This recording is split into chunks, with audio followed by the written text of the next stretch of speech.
Day 9 of mining Operation Kappa. The crew have such a different life from me. It's been the topic of a lot of conversation, which at the moment is keeping morale up. They keep asking me about my life in New York, and in just explaining the day-to-day, I realize how different our lives are. For one, they cannot believe that I have never driven a car and that I have no desire to at all. They seem absolutely fascinated by the subway, though. They think it's so funny that I pay for the business class train when there's a free one, and I tried to explain how the underground subway is terrible and gross and how amazing and beautiful the new business class subway is. I think they thought that was a little bit elitist of me, seeing as they are of the working class. I dropped it. They have been fairly interested in what it's like working corporate side, as they call it, and honestly, they all have the potential to lead expeditions in the future. It might be worth considering having them develop a training course for new miners. End of audio log 15. Yo, what is going on, you guys? This is your favorite host, Brandon. And this is Blake.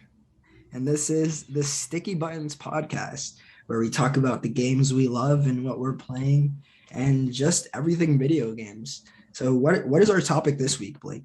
Bro, I wanted to know how you felt about game trophies. Okay. Like trophies that you can get on like PlayStation or Xbox.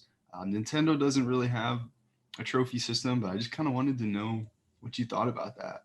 Do you like them? Do you hate them? And do you like one over the other better, like Xbox or PlayStations? Just what are your thoughts on them? Well, when I think about this, I think about the first time I ever got a trophy, and it was on the Xbox.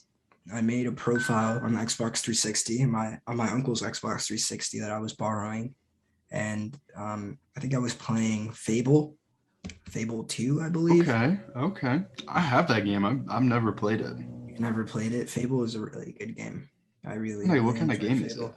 Is it like it's kind of a bit yeah, it's an RPG, but like Skyrim. And it's just, yeah, it's this really cool world that you can get into. And I remember that was the first game I got an achievement in, and I thought it was a great idea because you could see like, oh, I could get an achievement for this and for doing this and doing that. And it's like you kind of understand the game from a different perspective. You can like see kind of the way a game was designed to be played, or accomplishments that a game is designed for you to achieve. Yeah, definitely. And definitely just gave me like a template. And going forward, I would love collecting trophies, especially on the Xbox. I remember at a time I had a profile that had like 16,000 gamer score. Yeah, I was definitely hoarding a lot of gamer score. And even till this day on my PlayStation 5, like on the new Spider-Man, I'm trying to get like trophies on certain things, trying to do certain things. That's awesome, man. That's really cool. How do you, I'm curious how you feel about trophies. Well, man, I don't know. I have conflicting views, man. I will be honest. Obviously Xbox was kind of my first system that had trophies, and I always kind of really enjoyed them. I thought they were really cool. Especially like when you're the way that I kind of looked at them is I never looked at them. Like I kind of looked at them when they came up, but then I never looked back on them until I beat the game. And then I kind of like just went through them and I was like, oh, like that was cool. Like, oh, I can't believe that I died in this obscure way 3 times and that's how I got this trophy.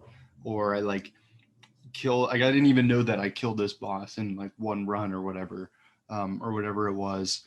And I just thought the Xbox did a really cool job about it because they put like the percentages next to it, like the percentage of people that play the game that got the trophy. And I just thought that was so cool. Like I definitely have gotten some that are like 1 or 2% ones. And I just think those are like, that's so cool.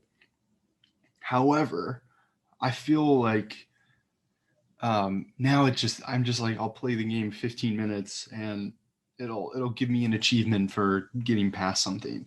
Or I just feel like I'll do something and I'm like, oh, like that was just part of the game. Like I'm moving the story to the next phase and it'll just like give me like a trophy for something that just didn't feel earned. And I just feel like because they were so cool at the time, I feel like they've kind of just pushed past that and kind of become a little bit of an annoyance.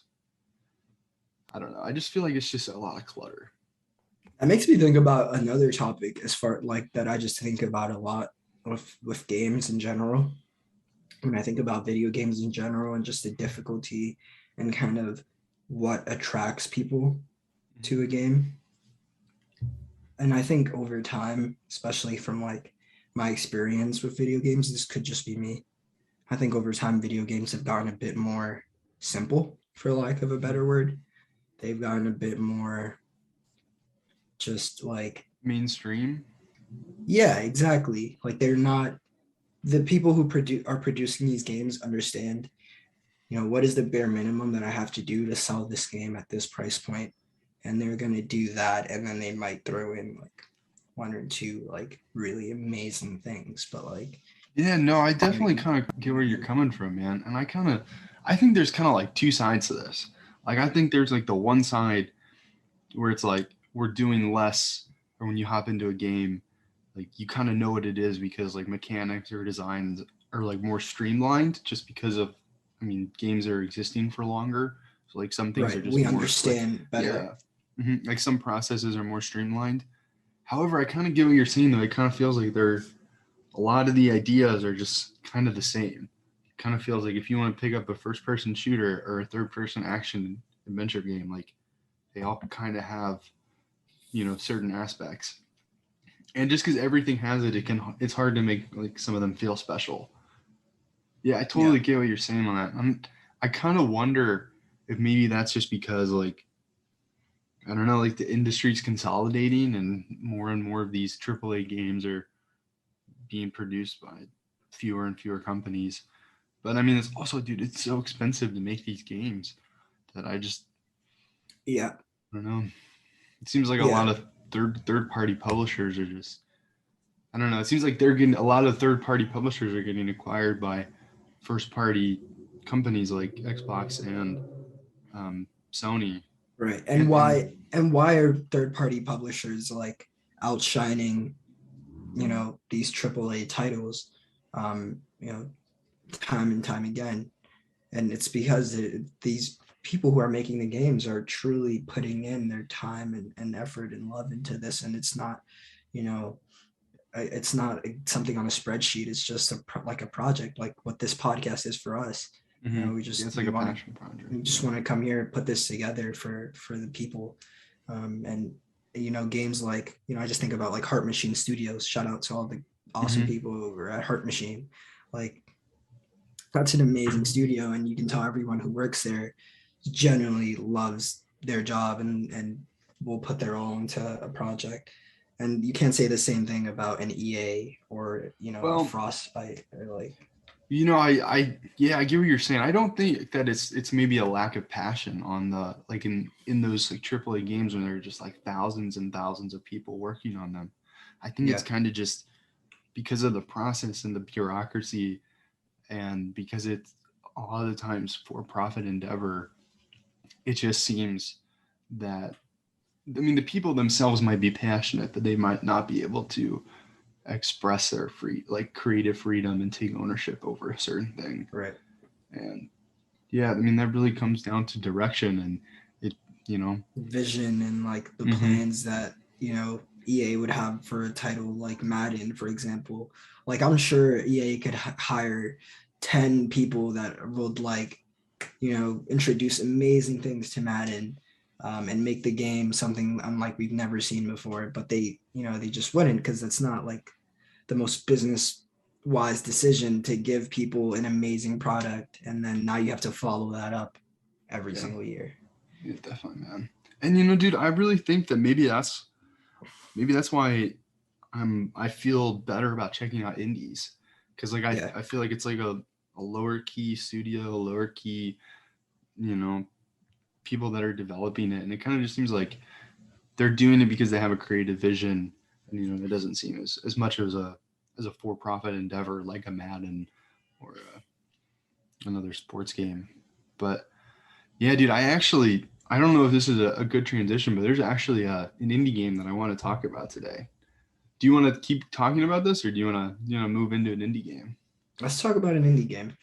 All right. But yeah, bro. So, oh my gosh, I actually this game has come up on the podcast before. I haven't talked about playing it, I kind of just talked about how excited I was for it. And this game is called Eastward. I don't know if you remember hearing about this It game. sounds familiar. Yeah, so check it out. Check out the cover art if you have a second. Just Google Eastward, and this is a kind of a Nintendo only game right now, and I think it is coming to other consoles later down the road. And this is for the most part, I think it was a solo developer, and I think they got other people on, and it's an indie dev out of China, and it's being published I think by Chucklefish, which is an indie studio or an indie publisher that has published a couple of games before. So here, let me see if I can find some Chucklefish games that have been published.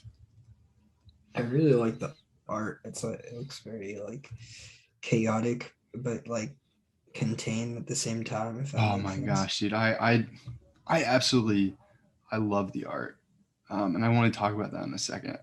Okay, wow. Okay, so it kind of honestly, you might not know very many of their games, but if you're have been following around the Switch indie scene, you'll probably know some of them. Obviously, Eastward, and then there's this train called Locomotive, which they just came out I don't know if it was a couple of weeks ago, but it's out now, and they're hiring. So maybe send in an application.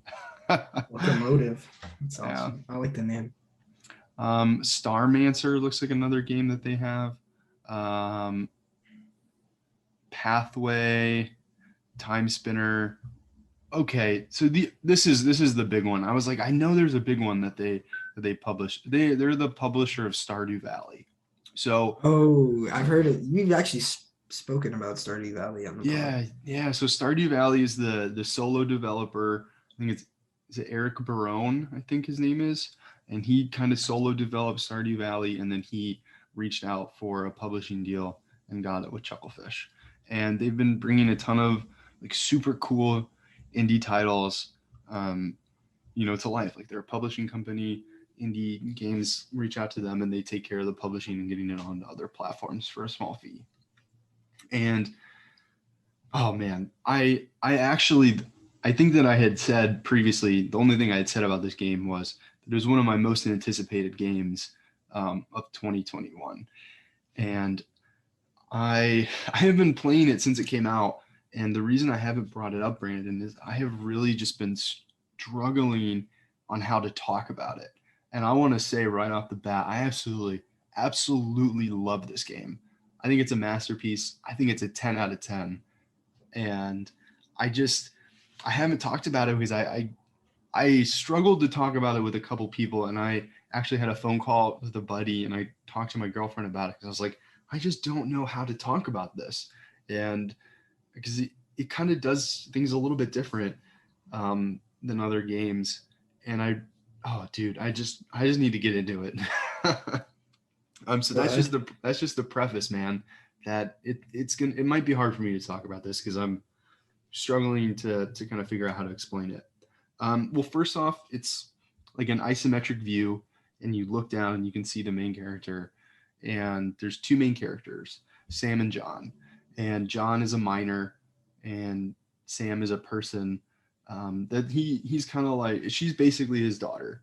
They're not biological, but basically he's pretty much her daughter, and she's the father, or he's the father figure. So that's Sam and John.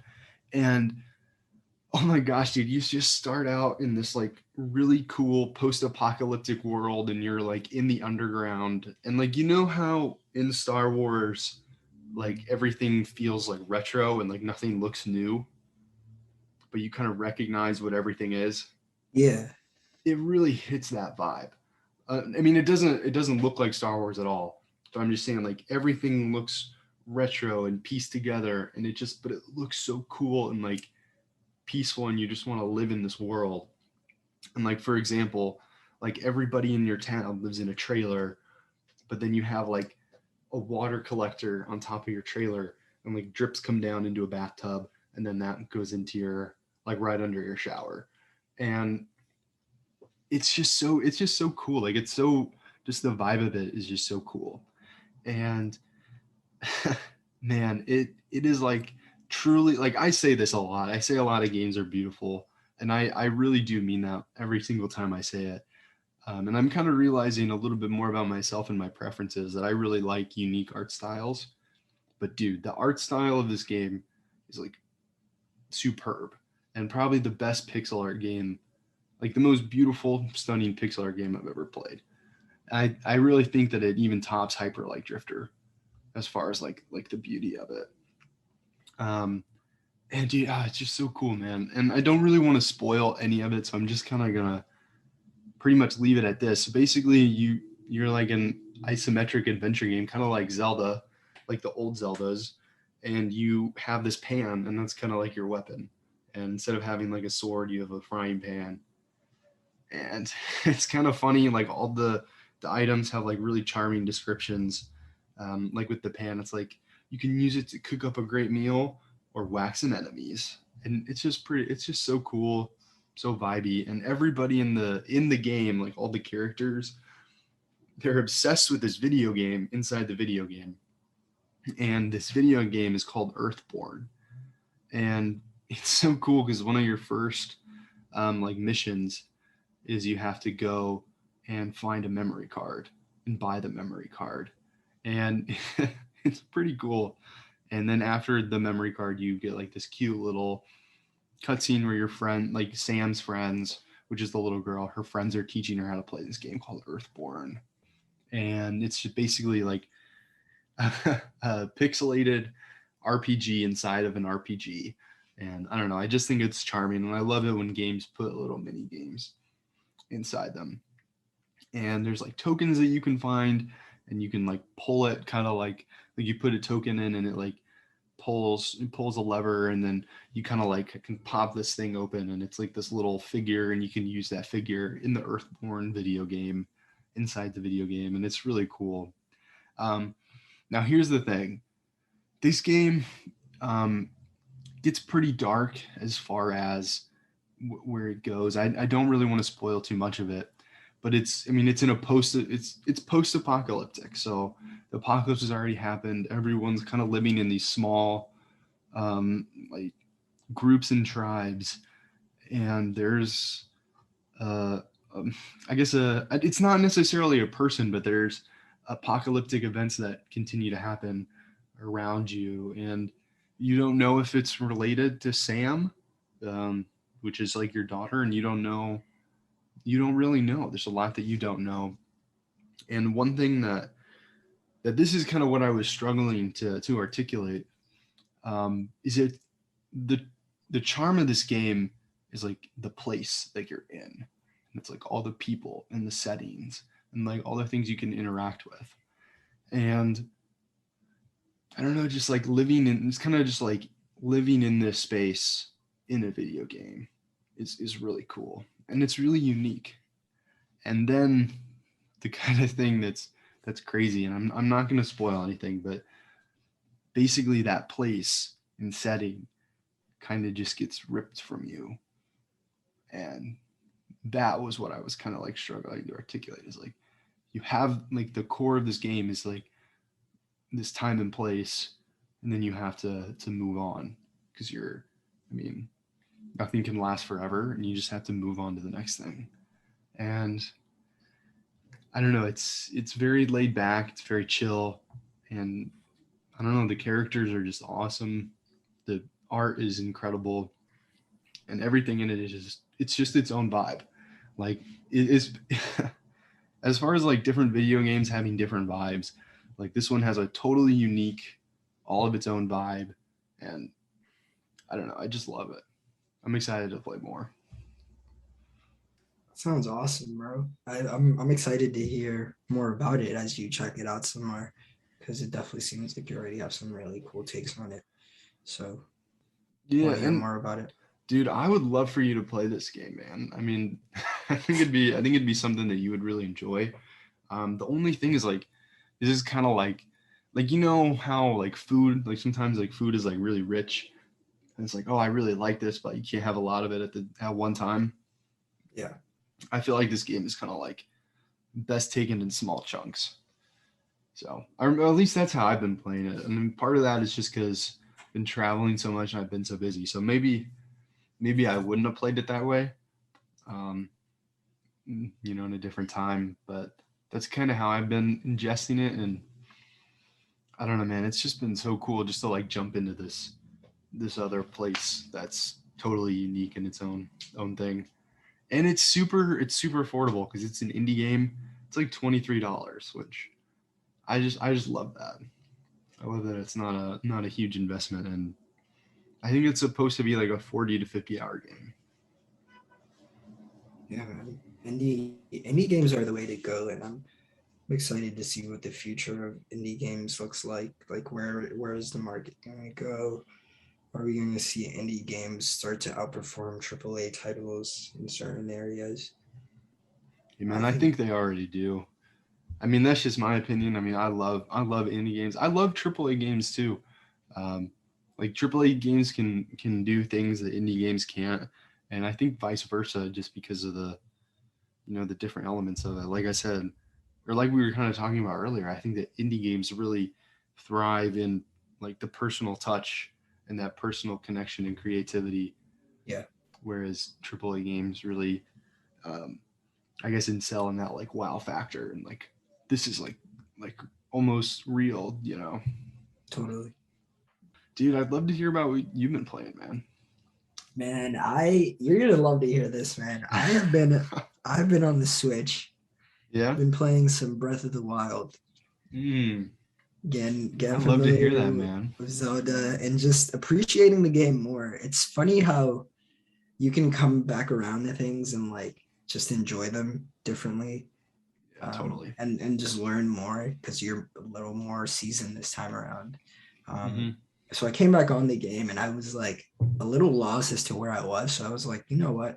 I'm just gonna go ahead and do a whole new save. And I did, and I'm grateful I did because I had just a better understanding of how to navigate that kind of beginning area. And I tackled the cold area first, got that out of the way, made myself some warm meals that will keep me Mm-hmm. nice and cozy so I can get through that area. And now I'm moving forward to some of the other what are those called, The statues, shrines. shrines. Moving forward to some more of them. Um, and I'm just like really excited to play it. I just feel like I'm a lot better at just the fighting and just the looting and just I just understand the game a lot more now, and I want to play it a lot more. I find myself just thinking about it too, um, just wanting to be back in that world. It's such a well done game, Yeah, and it really is, man. it's kind of underrated how like just yeah the attention to detail they did with it, even just navigating the world and like little things like climbing a tree and like Mm-hmm. picking things out of the tree, and even that's fun. Like Yeah, it's totally. it's well made. Yeah, it's an awesome game, man. I'd love to hear that you're jumping back into it, dude. How close do you think you are to getting off the Great Plateau? I mean, I still got 3 more shrines to go, and then from what I remember, after the shrines, you still got to do some more exploring. Like there's still some villages, on Yeah, the Great yeah. Plateau. Well, I will say one thing, man. I will kind of I will kind of give you some advice, man. Because if I was gonna do it over again, I would do things differently. Just because like the world's so big and the world's so vast, um, and I think that they really kind of take their time in giving you like the core mechanics. And after you get the hang glider, which is after you get all three of those shrines, I think, and talk to the old man. After you get your hang glider, he tells you to go to this one village and talk to a person. I would pretty much I'd pretty much go right there. If I were you, I'd pretty much go right to that village that he tells Yeah. you about. And there's a shrine in that village, and that gives you the ability to parry, and it gives you the ability to backflip too. So those are like some really cool things that I wish that I had knew. I wish that I knew those were in that village because those are like core movement and combat abilities that they don't give you Oh until yeah. you. Yeah, so I pretty much go right there. But I think on the way there's kind of like a river that you can pass, and I think on the river there's like a tower, and if you can get to that tower, you can get like another fast travel point. You can get a ton of fish, and then you can cook up some fish, man. And those fish are good eating. Give you a couple health. And yeah, I love the fish. And just the food mechanics behind the game. You can like cook up some pretty mean things. Bro, Really that's help really you in cool. battle. Have you ever made something that isn't eatable? Yeah, eatable, edible. Edible? It's funny. Either way you say that word, it kind of like what it is. Yeah. Yeah, God, I love that. That's just so funny. I made dubious food that just gave like 2 things. And I think I put choo-choo jelly in it, and that's what made it so like not edible. Yeah, I think if you put monster parts in with food, it gives you like dubious food, and it's so funny because it just like it pixelates it out, so it's kind of like blurs it out. Yeah, That's just so funny, man. It's such a like I bet you people who worked on that game probably still play that game. Like, bro, I'm still playing that game too, man. It's just one of those titles, and I think all Zelda games are like. There's something about Zelda. People just really gravitate to that adventure, that story. Dude, I'm gonna be honest with you, man. I kind of picked it up over this Christmas holiday and have been playing it as well. But what have you been up to? Oh, dude, I don't want to make you jealous, man, because I'm definitely. I want to hear all about it. It's gonna get me really excited. I'm a little bit further in, so I'm kind of getting like grasp on what the game is kind of wanting me to do, and I've conquered a divine beast at this point. So I went to a desert, and there's this whole side quest. It's like the main quest. You have to conquer each and every divine beast, and once you do that, once you conquer the divine beast, I think I conquered Nerobus. I now have like I don't want to spoil it, but I have this like really cool fighting ability now. Actually, I don't know. Do you want me to tell you what the ability is now that I got the divine beast? Yeah. So basically, you know how like you can hold down and do like a power attack that uses your stamina? Yeah. Whenever I do that, I can now summon lightning. Oh shit. Is it like a cloud of lightning that it's like this spawns, huge ball. It's like this huge sphere around you, and you can just like he like electrocutes all enemies within the sphere. Awesome. I'm trying to think if in Smash Bros. When you play as Link, can you use any electricity? Well, it's not necessary. Now, how you get that ability, I guess, is kind of a spoiler. So I won't say that, but that is the ability that you get, and you can use it. It's kind of weird. It's on a recharge. You can use it 3 times, and then it recharges. But if you use it twice, it doesn't recharge. So you have to like use it 3 times, and then it recharges, and it takes like a couple minutes to recharge. So it's kind of weird. So you don't always have it, but that's been really cool. I don't know if I mentioned this last time, but I have a house now. So I have like a home in which I don't know, just like something about like, and it was like super expensive, and it took me a long time to like get everything I needed for this house. But then as soon as I had the house, I don't know, dude, it's like a home. I have a home inside this game, and every time I play it, I go there and I just take a nap and walk around it. Because like one, it's like so cute, and then also you can buy plaques that go on the wall, so I can hang up 3 weapons, I think 4 shields and like 3 bows. So I have like it's kind of cool because I have like swords that light up that are kind of just like they just like look cool, and like one of them's like a wizard staff, and they just like light up the room, and it's really cool. Yeah, I don't know. I don't know. I feel like I'm a little bit farther than you, but basically I feel like what you got to do in this game is I think you have to conquer those 4 divine beasts. And then once you get those, I think you can take on Calamity Ganon. But I actually, dude, I stumbled across this one thing that was really cool.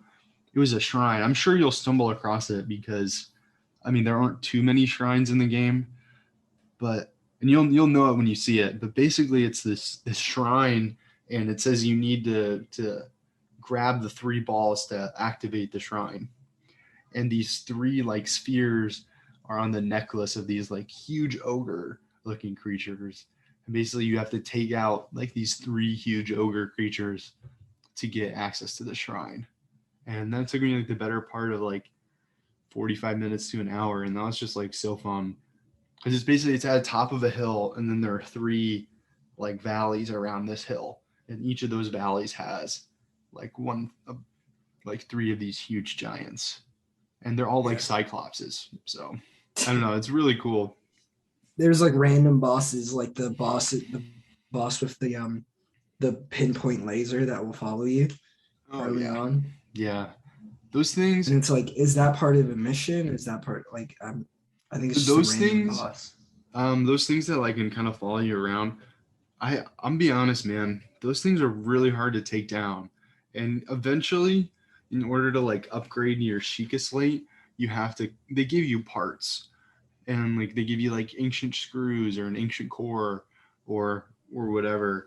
And though you will eventually need those to upgrade your Sheikah slate, and I've taken a couple of them out, but they're so hard to take out because you have to like, oh man, it's really hard because I'm missing something, and maybe I need to like look. Maybe I should look up how to beat them online. But basically, um, I've found that if you can get underneath them, you can get underneath them a little bit. Like you can like freeze time around them and then kind of get underneath them, and then you can just do like the strong attacks and um, but you can take them out. I would say honestly, dude, just run from those because like you have no need to take them on.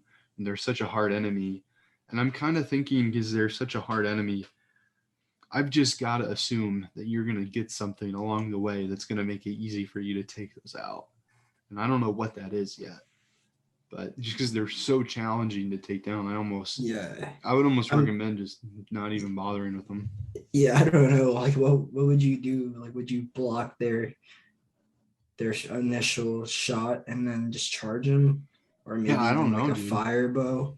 I don't know. Well, dude, that's the thing. When I took mine out, I had like 2 or 3 swords that were like 20 damage, and I used all 3 of them, and then I used like half my arrows, and I finally got it. And like the fire arrows and the bomb arrows, and it just like wiped out my inventory of like all my weapons. So I think that I don't think those things, I don't think you need to take them out right away. Maybe, I don't know, maybe I'm wrong. Maybe I'm just doing it the wrong way. I don't know, like maybe like an electric arrow or something could just like fry them. I don't know, dude. But they're really challenging, and so that's also like one of the things about Breath of the Wild is that area adjacent to the Great Plateau, I think is probably the hardest area. At least it's the hardest area I've been to. But then if you kind of go along the path of where they tell you to go, the enemies aren't as challenging, and there's a lot more things that you can explore. And I think that it kind of like, I think you can go anywhere, but I think it makes it easier if you go in an area that like you're meant to be in, and then maybe branch out and go to the harder one and see how hard it is and kind of come back.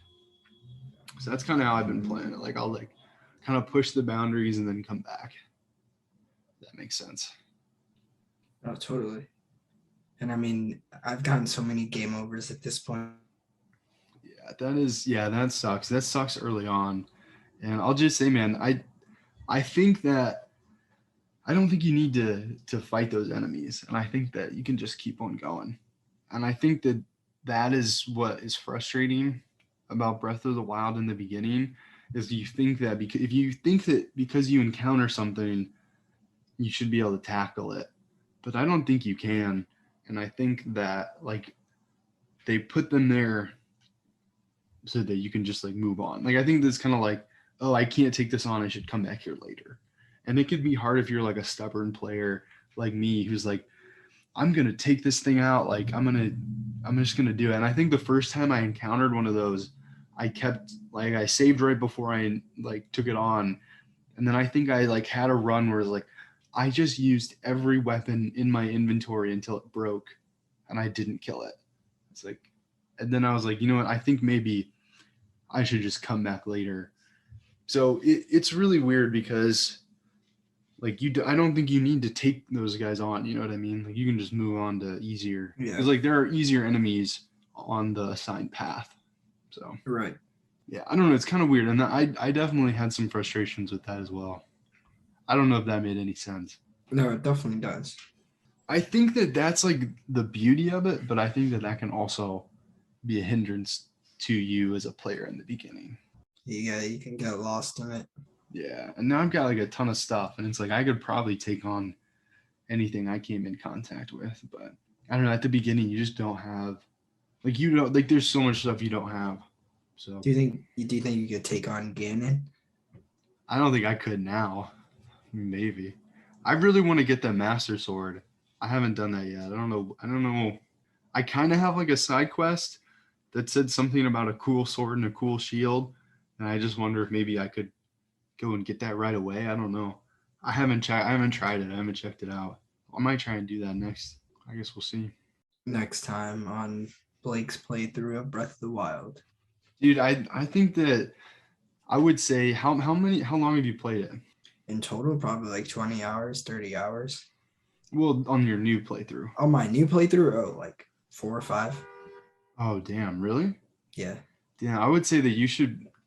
I mean, everybody plays differently, but I think that you should probably be off the. Like, you could probably hit all 3 of those shrines in an hour, and then you could go to the village in like another hour.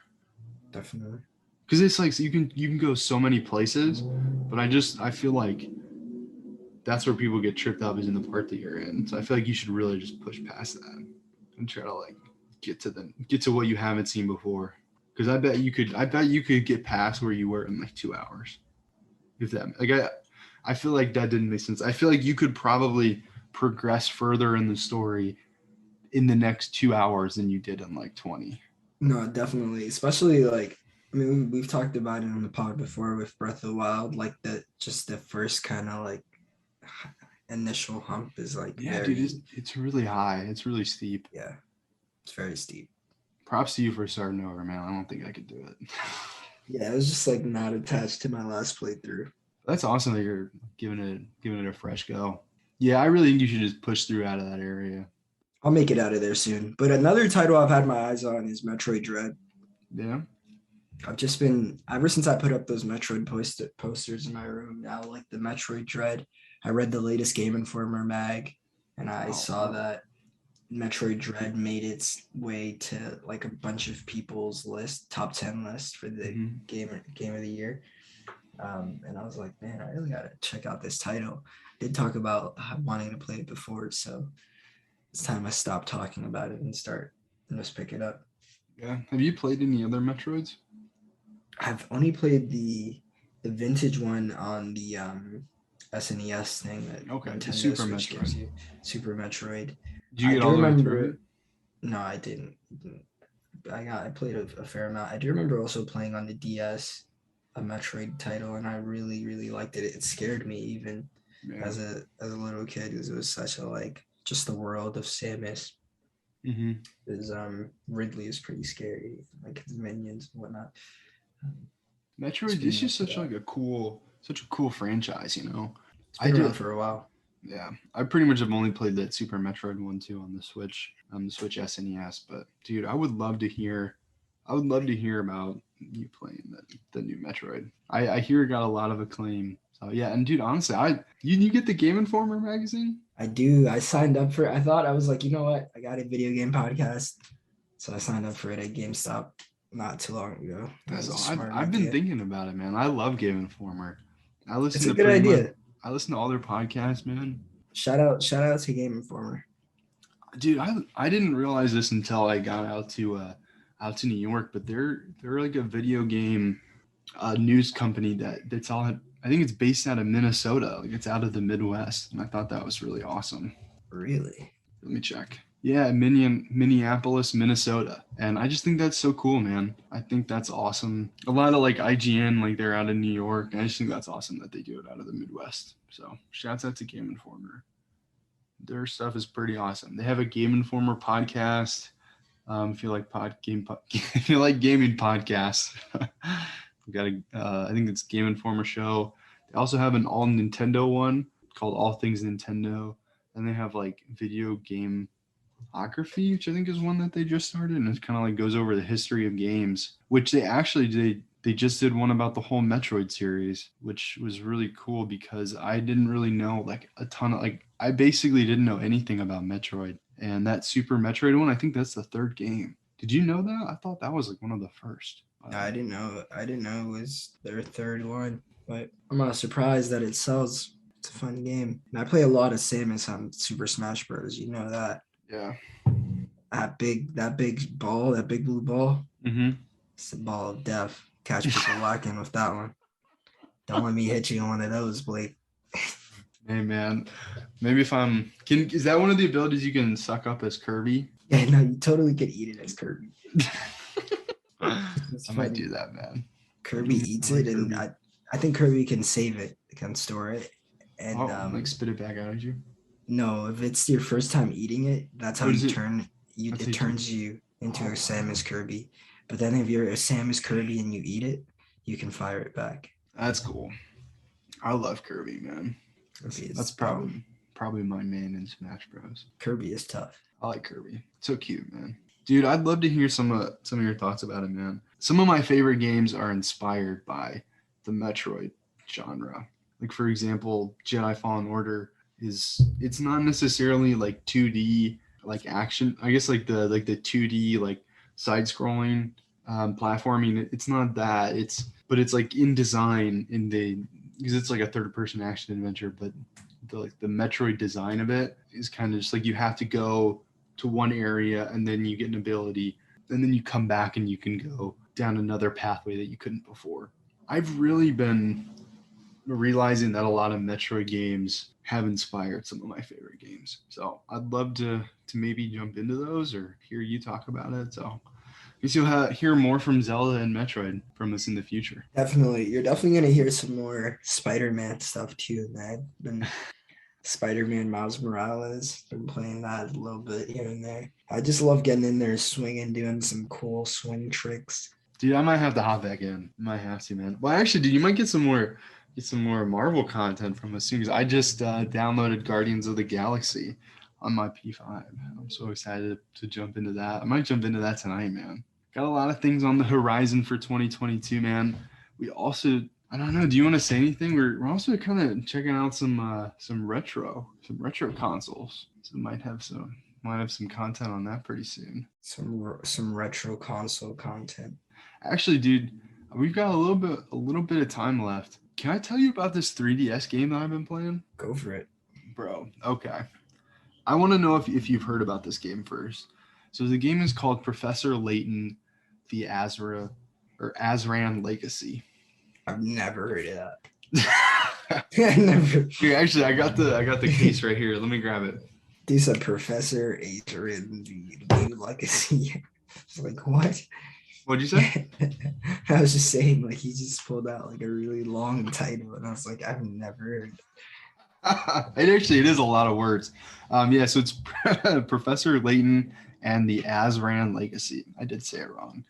But this is it right here, man. I've got the whole 3DS thing, got the cartridge, got the case. It's 2022, man. How much do you think this ran me, this 3DS game? That 3DS game ran you $39.99. Oh man, that would be a great guess. But it is more than double that. Whoa! I know, dude. Whoa! I know. I paid $80 for this game. Whoa. Okay, Blake. Yeah. And honestly, I've been picking up a lot of DS games, a lot of 3DS games recently. Most of them are under $20. A lot of them are under $10. And this one, for some reason, I checked out the art of it. I just checked out some gameplay, and I was like, I really want to play this game. And I have a whole list of games that I want to check out from the 2DS and 3DS library. And this one is on there, and I had no idea until I saw it in a retro gaming store, and it was $80. I was just blown away. Like, I thought it was like, maybe they're going to say 60, but it was like behind the case. And turns out, dude, $80 is a great deal because if you're going to try and find this online, you can't even find it for less than $120. Wow. I don't know why. I'm assuming it's just because it was a limited run. I think it's kind of an indie game for the 3DS, and there just weren't a lot of physical cartridges, and I don't think you can do a digital download on it. Maybe I should have checked that before I bought it, but I got it anyways, man, and I'm only a couple hours in, but worth every penny at this point, man, which is crazy to say since it's like $20 more than a full price game. So do you know anything about this franchise or this game at all? I've never heard anything. Dude, okay. So it's basically Professor Layton is kind of this like traveler. Well, I guess he's a professor, like an archaeologist, and basically it's a puzzle game. And it's unlike any game I've ever played. I mean, you know me, I like games that have unique art styles, and For sure. this game is really really cute. Like the characters, just Google it really quick. Google Professor Layton, and you'll kind of see what the characters look like. And I mean, I'll show you Brandon on the cover art, but they look like that in the game, and they're just like stylized versions of, like, let's say take like 18th century attire and just bring it up to today. So like he's got like a top hat from like the 18th century, the main character, and like suit jacket that has a crazy collar and like a brown sweater underneath. And you have like kind of two companions. You have like a little guy that's your apprentice, a little apprentice, and an assistant. You kind of just go around solving puzzles. Man, it's really vibey, and it's kind of crazy because this game, like, you use the touchscreen all the time, and you can't really. It's kind of weird. It's not really like you don't walk around as the characters. You tell them where to go. Like you touch the touchscreen, and that tells them where to go on a map, and then on the top, it's like what they see. So it's like, imagine you're on a street in a fantasy world, and you look up and you can just see the street, and that's what they see as the characters in the world. So it's like you're kind of like first person view, but it's like kind of like a graphic novel, or not a novel. Well, I guess it kind of is. It's kind of like a novel to where like you can click on things and then it like gives you dialogue to read, and then you find puzzles. So it's kind of like a puzzle novel experience, but it's really cool. It's been very cute, very heartwarming so far, and we just met some suspicious characters. So I'm excited to see where the story goes. Have you gotten through it so far with little to no help? Yeah, but here's the thing, man. I will say this: the puzzle, like the first two puzzles, were really hard, and I don't know if maybe I just was like, oh, I haven't solved the puzzle in a while, or if like it got easier. But they had like the first two puzzles were like the easiest rating, and then the next puzzles were hard, like rated harder. And I thought the ones that were rated harder were easier. But like for example, oh man, actually, I actually took a screenshot of it because I texted it to my sister. I was like, "Hey, what do you get for this puzzle?" And I just thought it was so funny because we basically got the same thing, and the problem was what we had got was not an answer that you could have put, because it was basically a math problem, so it needed a numerical answer, and I got 333 or 335, and my sister got 333. The only problem is you could only enter two characters. So I was like, we're wrong on this. That's not what they're wanting. So this is kind of the character. This was a kid on the street that you encounter, and she gives you this puzzle. And it's my friend gave me this birthday present, but it was delivered in a block of ice, which also, I guess, just to put it into context, the town that you're in is like a frozen tundra at the top of the world. And you got there in like this very stylized blimp plane, and it was just so cool. It was like a very cool cutscene, very cool cinematic, very vibey. And it says the card that came with it said you can use 150 milliliter cups of hot water to melt 30 grams of ice, and that I'd have to work out how many cups of hot water are necessary to melt the 2 kilogram ice block that surround it. Can you help Prima work out how many cups of hot water are necessary? Basically, I did the math. It was like 335. My sister got 333, and it was a two numeric answer, or it could only be two decimals. Right. So, what do you get? What do you get out of that puzzle, Brandon? Off the top of my head, I would say 65. Well, you'd be wrong. The correct answer was 0, because, which I was just pissed. I mean, like, well, I after both me and my sister got 330, I was like, I think that it's probably like an answer where it's like, oh, you only need 1 cup because you can just refill it up. So I did 1, and it was wrong.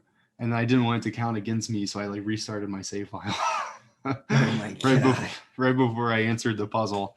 I was like, okay, like it's something else. And you can like get hints and stuff, and I didn't. Did you get But it, 0 eventually? yeah, it's 0, and it's basically it was like this whole thing. It's like, oh, your friend gave you a present. She probably doesn't want you to spend your whole birthday trying to figure out how to open it. Just go place it by the fire, and it'll melt in an hour. What? Yeah, I was like, what? Like, how would I ever? I don't know.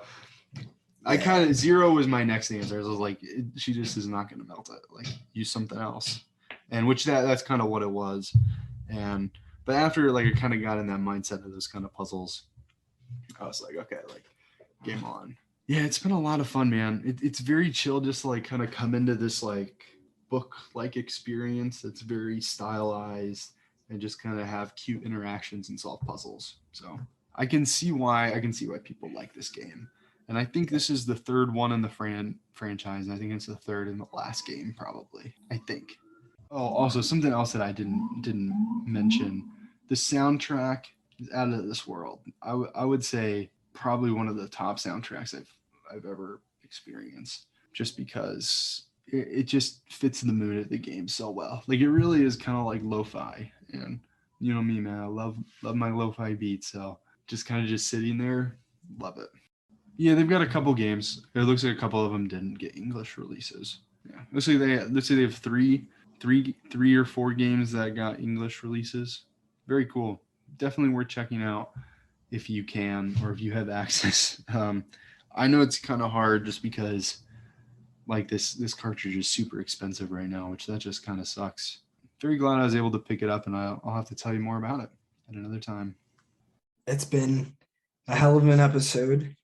We talked about a lot of games. We spoke on, well, we started off talking about, AAA titles versus indie games and trophies. What our thoughts were on trophies.